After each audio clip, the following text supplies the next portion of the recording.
आखिर क्यों इंडिया में हर 5 साल में इलेक्शंस होते हैं, और क्यों कुछ ऐसी कंट्रीज भी हैं जहां पर अगर आपके पेरेंट्स किंग या क्वीन है तो आप ऑटोमेटिकली उस कंट्री के लीडर बन सकते हो। तो यही तो है द गवर्नमेंट सिस्टम्स। और आज की वीडियो में हम इन्हीं गवर्नमेंट सिस्टम्स को समझेंगे कि ये कैसे वर्क करते हैं और कैसे किसी कंट्री में पावर डिस्ट्रीब्यूट होती है। तो जो मेजर गवर्नमेंट सिस्टम्स हम पढ़ेंगे वो होगा democracy, monarchy, dictatorship, theocracy, oligarchy and communism. इन्हीं सारे 6 जो मेजर टाइप्स ऑफ गवर्नमेंट है हम इनको एक्सप्लोर करेंगे। So what are we waiting for? सबसे पहले कि गवर्नमेंट क्या है। तो गवर्नमेंट जो है वो एक ऐसी बॉडी होती है जो किसी भी कंट्री के लिए रूल्स, रेगुलेशंस या पॉलिसीज बनाती है। गवर्नमेंट की इसी एक्शन से या उनके बनाए हुए उनके लिए गए डिसीजन से ही हर इंसान की लाइफ इम्पैक्ट करती है, हर एक सिटीजन की लाइफ इम्पैक्ट करती है। चाहे फिर वो एजुकेशन हो या फिर हेल्थ हो, फ्रीडम हो या राइट्स हो, हर तरीके से हर छोटी से छोटी डिसीजन से, गवर्नमेंट के डिसीजन से हमारी लाइफ इम्पैक्ट होती है। इसीलिए हमारे लिए एक सिटीजन के लिए ये बहुत जरूरी है कि वो इन्फॉर्म्ड रहे इन सभी सिस्टम्स के बारे में, और ये कैसे पॉलिसीज बनाई जाती है, और अपने आप को एक इन्फॉर्म्ड सिटीजन बनाए।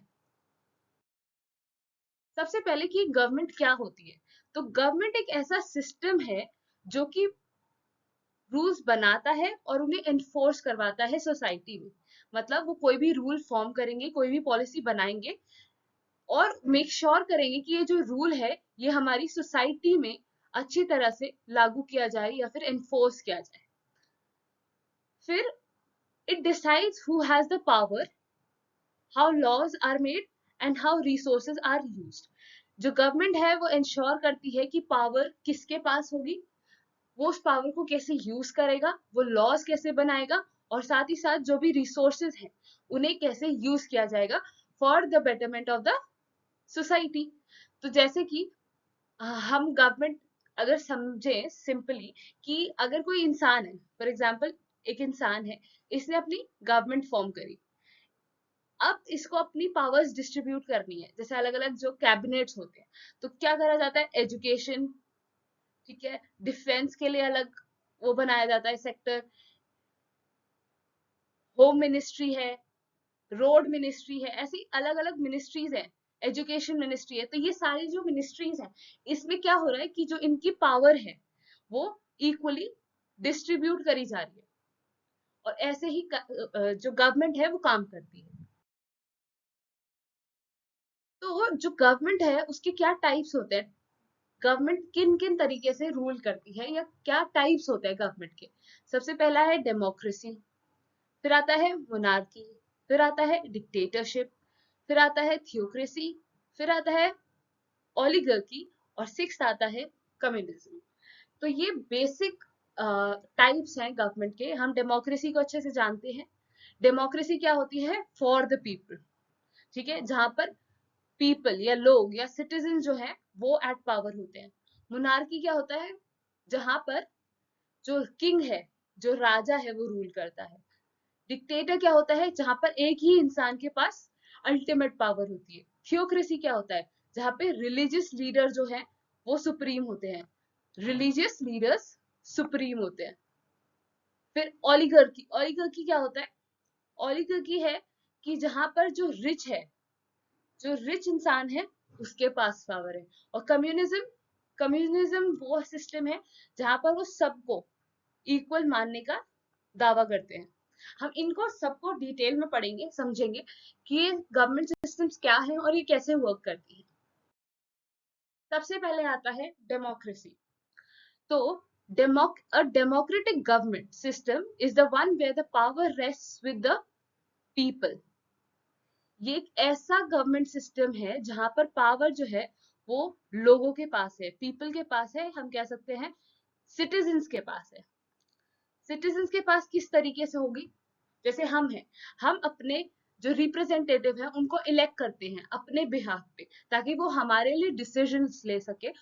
और ये जो कैसे ये कैसे हमारे कंट्री में स्टैब्लिश होती है, इलेक्शंस के थ्रू। किसके थ्रू स्टैब्लिश होती है? इलेक्शंस के थ्रू। तो ये वो सिस्टम है जहां पर हम अपने रिप्रेजेंटेटिव को इलेक्ट करते हैं, ताकि वो हमारे बिहाफ पे डिसीजंस बनाए। और ये इंश्योर करता है कि हर सिटीजन जो है उसको फ्री एंड फेयर इलेक्शंस के थ्रू एक चांस मिले अपनी आवाज, अपनी व्यूज, अपने थॉट्स सामने रखने के लिए।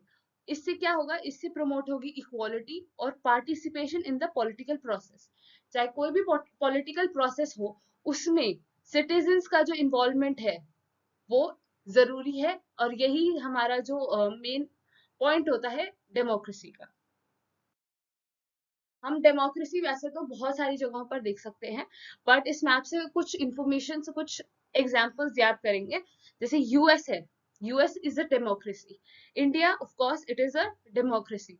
जापान, जापान भी एक डेमोक्रेसी है। ऐसे कई और भी कंट्रीज हैं।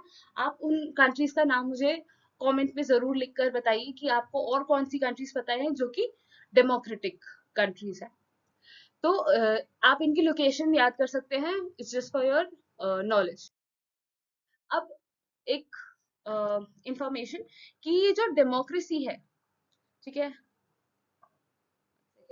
ये जो डेमोक्रेसी है, ये डेमोक्रेसी हमारे लिए दो तरीके की होती है। ठीक है, अगर हम ब्रीफली से समझे तो हम दो तरह की डेमोक्रेसी देख पाते हैं ऑल ओवर द वर्ल्ड। पहली होती है रिप्रेजेंटेटिव डेमोक्रेसी, और दूसरी होती है डायरेक्ट डेमोक्रेसी। ठीक है, रिप्रेजेंटेटिव डेमोक्रेसी में क्या होता है? यहाँ होते हैं इलेक्शंस। ठीक है, कि आप एक, मतलब पूरा ग्रुप है, पूरी कंट्री है, बहुत सारे लोग हैं और वो वोट कर रहे हैं। They are voting to elect one person, जो आपका क्या लीडर बनता है, जो आपके लिए डिसीजंस लेता है, जो आपका रिप्रेजेंटेटिव होता है। तो यहाँ पर इनडायरेक्ट, एक तरह से हम कह सकते हैं इनडायरेक्ट इन्वॉल्वमेंट होता है।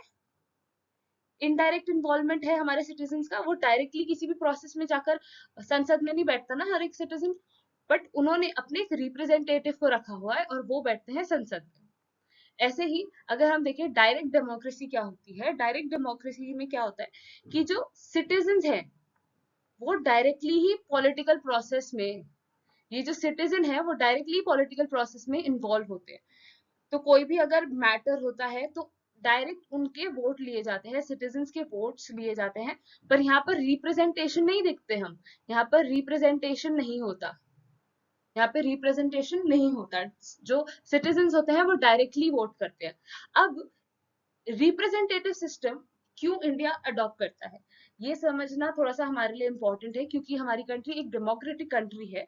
तो हमारी कंट्री जो है वो रिप्रेजेंटेटिव डेमोक्रेसी को फॉलो करती है। ऐसा क्यों?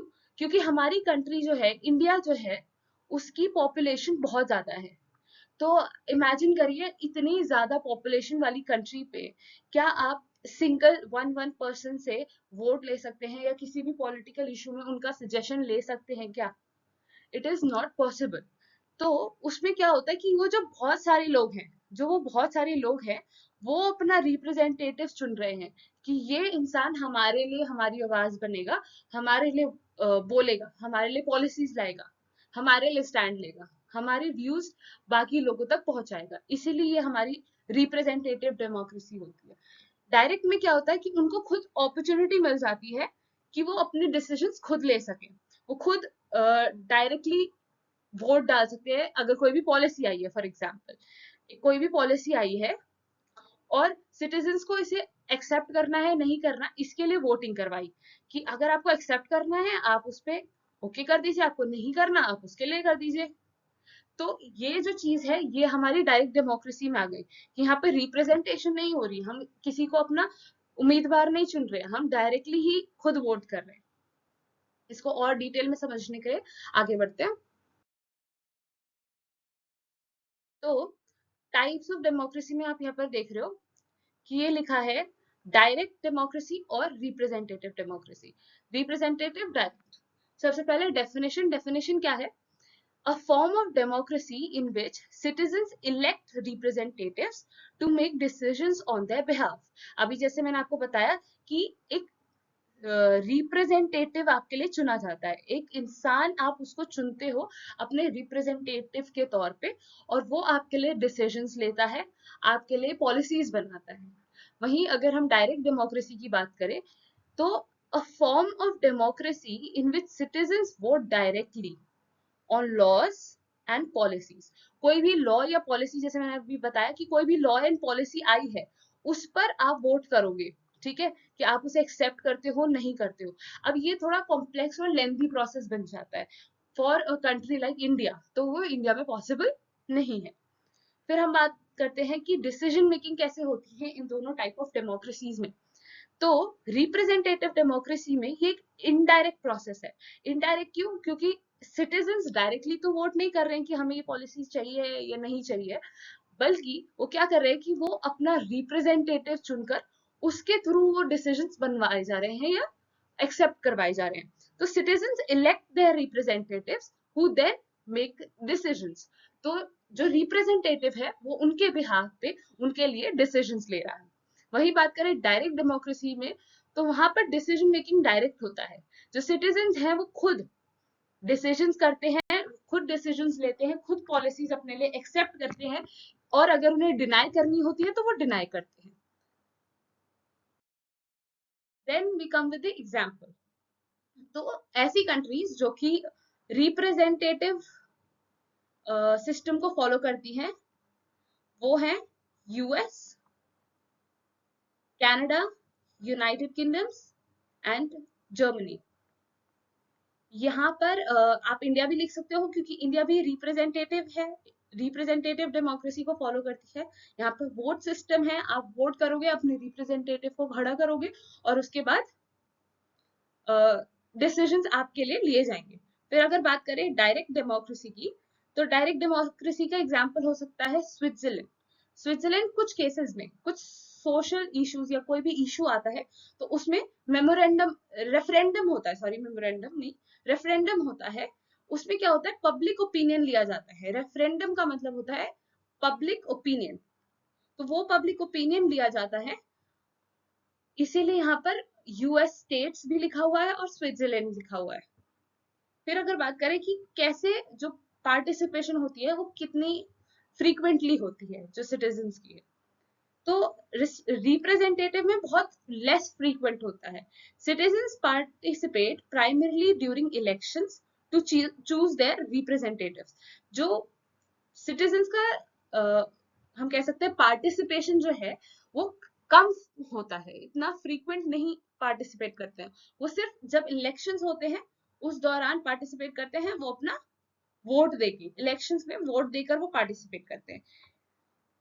और डायरेक्ट डेमोक्रेसीज में बहुत फ्रीक्वेंट उनका इन्वॉल्वमेंट, उनका पार्टिसिपेशन हम देख सकते हैं। Citizens may be called upon to vote on specific issues as they arise. कभी भी कोई भी इश्यू आ गया या कोई भी पॉलिसी आ गई तो उन्हें तुरंत बुलाया जा सकता है फॉर वोट्स। ठीक है, तो यहाँ पर भी वोट सिस्टम है, ऐसा नहीं वोट नहीं हो रहे हैं वोट, बट ये बहुत फ्रीक्वेंट हो रहे हैं और ये डायरेक्टली ही हम इन्वॉल्व कर रहे हैं पूरी सभी सिटीजन्स को। फिर अगर हम स्केल की बात करें तो कि ये किस एरिया के लिए अच्छा है, किस एरिया में ज्यादा इफेक्टिव होगा, तो जो रिप्रेजेंटेटिव डेमोक्रेसी है वो सूटेड है for larger and more populace countries जैसे कि इंडिया। अब इन कंट्रीज में क्या है कि इतने सारे सिटीजन्स है, सो थिंक कि क्या इतने सारे सिटीजन्स को आप डायरेक्ट ऐसे डिसीजन मेकिंग प्रोसेस में इन्वॉल्व कर सकते हैं? नहीं कर सकते। इसीलिए इंडिया जैसे कंट्रीज में ये बहुत ज्यादा पॉपुलेशन होने की वजह से यही यूज किया जाता है, रिप्रेजेंटेटिव डेमोक्रेसी। अगर डायरेक्ट डेमोक्रेसी की बात करें, can be challenging to implement in large populations. अभी मैंने बताया आपको कि लार्ज पॉपुलेशंस पे इम्प्लीमेंट करना बहुत चैलेंजिंग हो सकता है। More common in smaller communities और फॉर स्पेसिफिक इश्यूज। कुछ स्पेसिफिक इश्यूज के लिए या फिर छोटी छोटी कम्युनिटीज में इसको यूज किया जा सकता है, इसको इम्प्लीमेंट किया जा सकता है। अब इन दोनों के एडवांटेजेस क्या हैं, क्या एडवांटेज हो सकते हैं इनके? तो reduces the burden on citizens by having elected officials specialized in decision making. तो हम उन लोगों को इलेक्ट कर रहे हैं जो कि हमारे लिए डिसीजन ले, और वो स्पेशलाइज्ड हैं, अपने उस फील्ड में स्पेशलाइज्ड हैं, जो कि इन डिसीजंस को हमारे लिए लेंगे। तो इससे क्या होगा कि जो सिटीजन हैं उनके ऊपर बर्डन कम हो जाएगा। अगर हम डायरेक्ट डेमोक्रेसी में देखें तो जो डायरेक्ट इन्वॉल्वमेंट है सिटीजन्स का वो बढ़ जाता है इन द डेमोक्रेटिक प्रोसेस, और ये जो इन्वॉल्वमेंट बढ़ता है इससे एक अकाउंटेबिलिटी भी हम कह सकते हैं आ जाती है। अब हमारा नेक्स्ट सिस्टम है मोनार्की। तो monarchy is a government system where power is held by a single ruler, जहां पर पावर जो है वो एक सिंगल रूलर के पास है, सच एज द किंग और द क्वीन। सिंगल रूलर है बट वो एक किंग है या क्वीन है, ठीक है, वो राजा या रानी है, who often inherit their positions, वो अपनी पोजीशंस को इनहेरिट करते हैं। मतलब my father was a king, I will be the king, और I will be the queen, whatever it is, ठीक है। तो आप और मेरे फादर ने भी ये इनहेरिट करा उनके फादर से, he was also a king. So ऐसे ही ये जो इनहेरिटेंस चलती आ रही है और आप इससे राजा बनते जा रहे हैं, इसी हम मोनार्की बोलते हैं। This system can vary from absolute monarchy, where the monarch has extreme control, to constitutional monarchy, where their powers are limited by the constitution or law. जैसे कि इधर समझते हैं कि हमने अभी दो चीजें पढ़ी कि एक है एब्सोल्यूट मोनार्की, ठीक है, एब्सोल्यूट और कॉन्स्टिट्यूशनल, ठीक है। तो एब्सोल्यूट में क्या है कि आप जो है आप खुद ही एक राजा हैं, ठीक है, आप खुद ही एक राजा हैं, आपके पास आपकी सारी पावर है, तो आप एक्सट्रीम पावर, आपके पास एक्सट्रीम पावर्स है, ठीक है, आप सुप्रीम गॉड बन जाते हो, सुप्रीम पावर बन जाते हो, उस एरिया के सुप्रीम पावर बन जाते हो, आपको कोई क्वेश्चन नहीं करेगा, है ना। पर कॉन्स्टिट्यूशनल मोनार्की में क्या होता है, आपके पास एक कॉन्स्टिट्यूशन है, ठीक है, आपके पास एक कॉन्स्टिट्यूशन है जिसे आपको फॉलो करना है। बेशक आप वहां के राजा हो बट आप एक कॉन्स्टिट्यूशन को फॉलो करोगे, रूल्स को फॉलो करोगे, रेगुलेशंस को फॉलो करोगे, उसी स्टेप से आप आगे बढ़ोगे। तो अब हम देखते हैं कि ये जो कंट्रीज है जैसे कि यूनाइटेड किंगडम्स या फिर सऊदी अरेबिया, ठीक है, आप मैप में इनकी पोजीशन देख सकते हो कि ये कहाँ पर लोकेटेड है। ये मैप वर्क के लिए काम आ जाता है काफी बार, और हमें याद करना भी अच्छा है। तो ये जो कंट्रीज हैं ये मोनार्क कंट्रीज हैं, मोनार्की फॉलो की जाती है इनमें। हमारा थर्ड फॉर्म है डिक्टेटरशिप। तो डिक्टेटरशिप क्या है, when one person has total control over a country and makes all the decisions without input from others। एक ऐसा इंसान जिसके पास पूरी कंट्री की पावर है, ही इज सुप्रीम। अब ये मोनार्की से क्यों अलग है, क्योंकि इसमें राजा नहीं है, राजा या रानी नहीं है, ठीक है, बस इतना ही डिफरेंस है इसमें, नहीं तो वही सेम चीज है कि उसके पास एक्सट्रीम पावर्स हैं, वो सुप्रीम पावर है उसके पास, कि वो कुछ भी कर सकता है, उसके पास एक्सट्रीम पावर्स है, ठीक है, उसको कोई अकाउंटेबिलिटी देने की जरूरत नहीं है, उसको किसी को बताने की जरूरत नहीं है कि मैं ये क्यों कर रहा हूँ, मैं ये डिसीजंस क्यों ले रहा हूँ। वो किसी के भी इनपुट, किसी के भी सजेशन के बिना कोई भी डिसीजन ले सकता है। Usually people can not vote freely और speak out against the government. ऐसे सिस्टम में क्या होता है, ऐसे सिस्टम में जनरली लोग वोट नहीं कर पाते हैं, और साथ ही साथ किसी भी गवर्नमेंट को हम मतलब उस गवर्नमेंट को हम बुरा नहीं बोल पाते, या उसके लिए हम ये नहीं कह सकते कि ये हमारे लिए काम नहीं कर रहा, ठीक है। इंडिया में अकाउंटेबिलिटी है, हम पूछ सकते हैं हमारी गवर्नमेंट हमारे लिए क्या कर रही है, हम प्रोटेस्ट कर सकते हैं, हम अपनी आवाज उठा सकते हैं। बट डिक्टेटरशिप वाली गवर्नमेंट में ऐसा कुछ भी पॉसिबल नहीं होता। तो कंट्री लाइक नॉर्थ कोरिया, यहाँ पर डिक्टेटरशिप है। China in some sense yes, यहाँ पर डिक्टेटरशिप है। और भी ऐसी कई कंट्रीज हैं जहां पर हम डिक्टेटरशिप देखते हैं, और साथ ही साथ कुछ ऐसी कंट्रीज हैं जो कि पहले भी डिक्टेटरशिप जिनमें देखी गई है, जैसे कि I would give an example of Germany. तो जर्मनी में पहले जो हिटलर थे, उन्होंने भी, वो भी एक डिक्टेटर ही थे, है ना। हिटलर जो थे वो भी एक डिक्टेटर थे। वो डिक्टेटर क्यों थे? क्योंकि उन्होंने एक्सट्रीम पावर्स होल्ड कर रखी थी जर्मनी में, और वो किसी की भी सजेशन के बिना कोई भी डिसीजन ले सकते थे। वहां पर जो लोग थे उनको कोई भी से नहीं था, वो कुछ भी बोल नहीं सकते थे, और ना ही वो हिटलर की बुराई कर सकते थे कि ये हमारे लिए कुछ काम कर रहे हैं या नहीं कर रहे। फिर आता है हमारा फोर्थ टाइप, जो कि है theocracy. Theocracy is a government system, is a government that is led by religious leaders. ऐसा सिस्टम या ऐसी गवर्नमेंट जो कि रिलीजियस लीडर्स जो है वो चलाते हैं। यहाँ पर रिलीजियस लॉ फॉलो करे जाते हैं ताकि रूल करा जा सके कंट्री पे। कंट्री को गवर्न करने के लिए रिलीजियस लॉस फॉलो किए जाते हैं। Decisions are based on what their religion teaches and not the regular laws. तो जो रेगुलर लॉज हैं, जैसे कि इंडिया है, इंडिया में हमारे पास एक कॉन्स्टिट्यूशन है, ठीक है, हम अपनी कॉन्स्टिट्यूशन को फॉलो करते हैं, और कोई रिलीजियस जो भी डिसीजन है, रिलीजियस लॉज है, उनको फॉलो नहीं करते। पर अगर हम और कंट्रीज में देखें तो हम क्या देख सकते हैं कि वो वहां पर रिलीजियस लीडर्स गवर्न करते हैं, और रिलीजियस लीडर्स जो हैं वो रिलीजियस लॉज को इम्प्लीमेंट करवाते हैं। तो कुछ सिटीज हैं जैसे कि ईरान है। Iran is hot topic nowadays.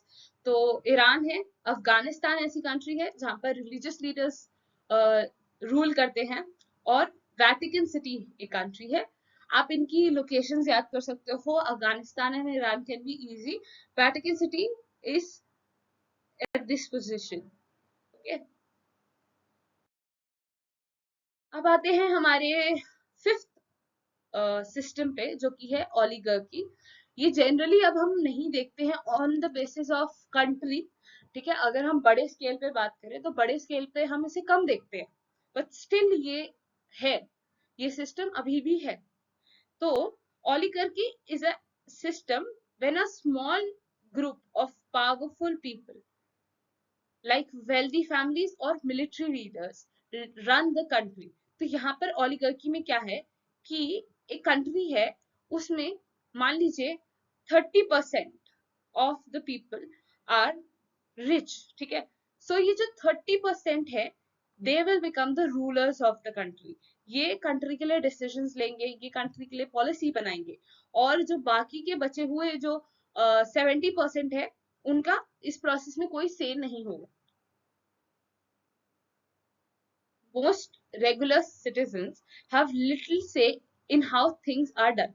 क्योंकि ये लोग अमीर हैं, ये रिच हैं, ये वेल्दी फैमिली से बिलोंग करते हैं, ये मिलिट्री लीडर्स भी हो सकते हैं, तो इनके जो डिसीजंस है वो ही बाइंडिंग होंगे बाकी जो सिटीजन्स हैं उनके ऊपर, और उनका कोई भी से नहीं होगा, वो कुछ भी बोल नहीं पाएंगे। तो जो ओलिगार्की है, मैंने अभी आपको बताया कि एज सच हम किसी कंट्री में ओलिगार्की नहीं देखते हैं। जो बेसिक अगर हम देखते हैं तो वो तो हम हर जगह अपनी सोसाइटी में ऑब्जर्व कर ही सकते हैं कि जो वेल्दी है उसके पास पावर है, और जो पुअर है उसको कोई से नहीं मिलता, उसके ऊपर जो इम्प्लीमेंट कर दिया गया उसे वही फॉलो करना होगा। तो एज सच कोई कंट्री अभी नहीं है जो कि इसका एग्जाम्पल बन सकती है, but it was a system, इसलिए मैंने सोचा कि मैं आपको एक्सप्लेन कर दूंगी। हमारा लास्ट सिस्टम है कम्युनिज्म। तो कम्युनिज्म एक ऐसा सिस्टम है, is a government where the government owns everything. जहां पर गवर्नमेंट के पास ही सारी चीजें होती हैं, गवर्नमेंट ही ओन करती है सब कुछ, and tries to make everyone equal by sharing resources. तो कम्युनिज्म एक ऐसा सिस्टम है जहां पर मान लीजिए आपके पास रिसोर्सेज हैं, और एवरीवन, ठीक है, बी इट रिच पुअर, उसको इक्वल ही मिल रहा है। हम एक एग्जांपल से समझते हैं। एंड दीज आर 5 पीपल, हमारी रिसोर्सेज है 10, ठीक है। ये जो इंसान है, he is a rich man, he is a rich man, इसके पास ऑलरेडी 5% ऑफ द रिसोर्सेज है। ये जो है ये एक मिडिल क्लास इंसान है, इसके पास 2 है, ठीक है। और ये बेचारा पुअर है, इसके पास 0 है। ये भी मिडिल क्लास समझ लेते हैं, इसके पास ऑलरेडी 3 है, और ये एक पुअर इंसान है जिसके पास 0 है। अब आप ऑलरेडी देख रहे हो कि ये जो डिवीजन है कितना ज्यादा अनजस्ट है ना। जो रिच है उसके पास बहुत ज्यादा है और जो पुअर है उनके पास नहीं है। तो अब ये जो हमारी रिसोर्स है, ये जो 10 हमारी रिसोर्स है, इस रिसोर्स का जो डिस्ट्रीब्यूशन है ये कैसे होगा? इनके हिसाब से कम्युनिज्म में क्या होगा कि ये जो रिसोर्स है ये इन 5 लोगों में इक्वली बांटे जाएंगे। ये 5 लोगों में इक्वली बांट दिए जाएंगे। तो हर एक इंसान के पास क्या हुआ? 2। ये 3 था, प्लस 2 कर देते हैं, ये हो गया 5। ये ऑलरेडी इसके पास 5 था, इसको 2 मिल गया, ये क्या बन गया? 7। ये इसके पास 2 था, ये फिर इसके पास 2 आ गया, तो ये क्या बन गया? 4। एंड ये 2। तो इसमें क्या हुआ कि अभी भी वो सिस्टम अनजस्ट है। बेशक आपने इक्वल रिसोर्स डिस्ट्रीब्यूशन करा है, लेकिन फिर भी आप देख सकते हो कि जो रिच है उसके पास ज्यादा रिसोर्सेस हैं, उसके पास ज्यादा फैसिलिटी है, लेकिन जो पुअर है उसके पास अभी भी कम ही है as compared to the rich. ठीक है। तो ये जो शेयरिंग ऑफ रिसोर्स है ये कुछ अनजस्ट है। अगर किसी के पास बहुत कम है तो उसको उस हिसाब से ज्यादा मिल जाना चाहिए, है ना। तो हम इक्वालिटी, यहाँ पे इक्विटी देखी जा रही है। ठीक है। Equity, equality, there is a difference. तो इक्वालिटी वो है कि जिसको जितनी जरूरत है उसको उस हिसाब से दे दो, ना किसी के पास कम रहे और ना किसी के पास ज्यादा हो। और इक्विटी जो होती है वो ये होती है कि जितना है इक्वल बांट दो सब में, जो ये वाला सिस्टम हमने अभी मैंने आपको बताया। तो इसमें क्या होता है कि in practice one political party usually controls everything. अब सभी रिसोर्सेस, सभी जो पॉलिसीज हैं या जो भी कंट्री की रिसोर्स हैं जो डिस्ट्रीब्यूट होनी चाहिए इक्वली, वो सिर्फ एक पार्टी के पास है। ठीक है, एक पार्टी के पास है।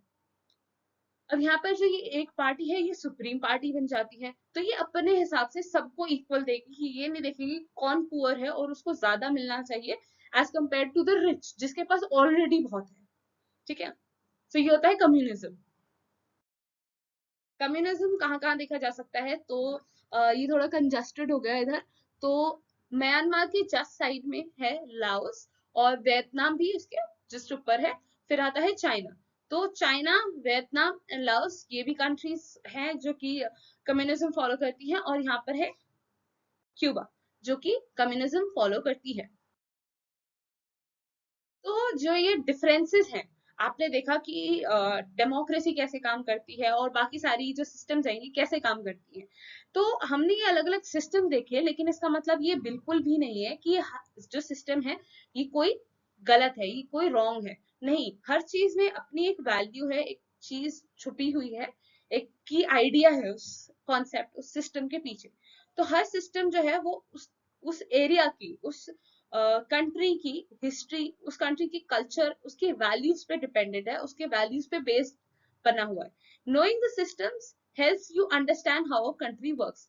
आप जब सिस्टम्स को समझ जाते हो कि ये सिस्टम्स क्या हैं, ये कैसे वर्क करते हैं, और ये सिटीजन्स को कितनी पावर देते हैं, और कंट्री में जो भी लीड कर रहा है, जो भी रूलर है या लीडर है, उसके पास क्या पावर्स हैं, ये आप इस सिस्टम से समझ जाते हो। गवर्नमेंट सिस्टम्स को समझने से आप ये जान पाते हो। तो ये हर एक इंडिविजुअल के लिए जानना बहुत जरूरी है। तो different systems have different strengths and weaknesses. Democracy जो है वो इम्फेसाइज करता है पार्टिसिपेशन पे। ठीक है। मोनार्की जो है वो प्रोवाइड करता है कंटिन्यूटी, कि आपको दोबारा लीडर नहीं चूज करना पड़ रहा, आप डायरेक्टली जो भी ऑलरेडी जो किंग चलते आ रहे हैं उनके जो सन या उनकी जो डॉटर होगी वही रूलर बन जाते हैं। थियोक्रेसी में क्या होता है कि रिलीजियस लॉ पे फोकस किया जाता है, रिलीजियस लॉ को इंपॉर्टेंस दी जाती है। डिक्टेटरशिप में क्या होता है कि डिक्टेटरशिप में आप क्विक डिसीजंस ले सकते हो। क्विक डिसीजन की मतलब आपको किसी से पूछना नहीं है, मेरे हिसाब से जो मुझे सही लग रहा है मैं उस डिसीजन को जल्दी से जल्दी ले सकता हूँ for the betterment of the people, citizen. लेकिन कहीं कहीं पे ये फ्रीडम्स को भी लिमिट कर देता है, ये इसकी कह सकते हैं कि एक इसका डिसएडवांटेज भी है। ओलिगार्की जो है वो कॉन्सेंट्रेट करता है पावर अमंग अ फ्यू, थोड़े से लोगों के पास ही पावर, सबके पास नहीं। कुछ ऐसे जो पावरफुल लोग हैं, कुछ ऐसी पावरफुल फैमिलीज, उनके पास, थोड़े से लोगों के पास पावर। और कम्युनिस्ट सिस्टम जो है वो प्रायोरिटाइज करता है कलेक्टिव ओनरशिप, कलेक्टिव ओनरशिप पर फोकस करता है। ताकि ये जो सिस्टम्स हैं ये आपकी अपनी कंट्री के ऊपर डेवलप डिपेंड करते हैं कि कौन सी कंट्री है, उनका हिस्ट्री क्या रह चुकी है, उनके वहां पर रिक्वायरमेंट क्या है, उस हिसाब से ये कंट्री सिस्टम्स को फॉलो करती है। और हम नहीं कह सकते कि कोई सिस्टम गंदा है, कोई सिस्टम अच्छा है। ठीक है, हर सिस्टम में उसकी अपनी एक लिमिटेशन भी है और हर सिस्टम की अपनी एक एडवांटेज भी है। तो आपको क्या लगता है कि हमारे इंडिया में किस टाइप की गवर्नमेंट फॉलो की जाती है? And you can also share your views in the comment section. तो आप मुझे बता सकते हो कि हमारी इंडिया में कौन सी गवर्नमेंट फॉलो की जाती है, एंड क्या आपको रियली लगता है कि is there really democracy, is there accountability, क्या अकाउंटेबिलिटी है, क्या डेमोक्रेसी है? ये आप जरूर जरूर मुझे बताइए in the comment section. So I hope that you really got some information from this video. Thank you so much for watching. Keep learning, keep growing. Please like the video, share it with your friends, comment down your thoughts, and also subscribe to the channel for these amazing videos. And I hope कि आपको ये जो systems हैं ये समझ आ गए होंगे, क्योंकि आगे आने वाली जो वीडियोस होंगी वो बेस्ड ऑन दी सिस्टम्स ही होंगी। कहीं कहीं डेमोक्रेसी को ज्यादा एम्फेसिस मिलेगा क्योंकि हम इंडियन पॉलिटिकल सिस्टम पर ज्यादा फोकस करेंगे, तो हम डेमोक्रेसी को और डीप में जानेंगे। तो thank you so much for watching and I really felt very nice teaching you all. Bye bye.